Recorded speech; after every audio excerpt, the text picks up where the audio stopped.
For the repair of the Grabner Mark 6 oil mist detector heads, the following procedures were necessary: replacement of various electronic components and general cleanup of the units.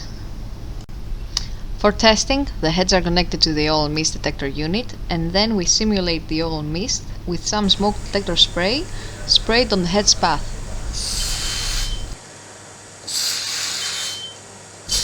Apart from hearing the alarm, we can also see the relevant indicator lights on both the head and the unit, as well as the message on the screen.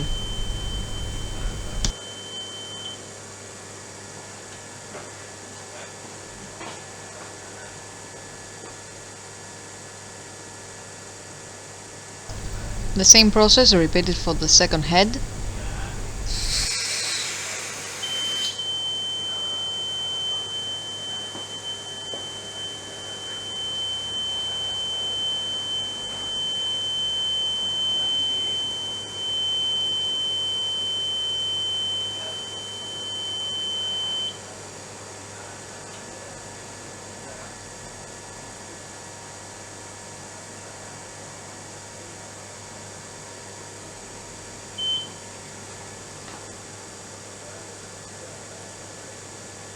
It is now clear that all heads are working successfully and are ready to be delivered to the customer.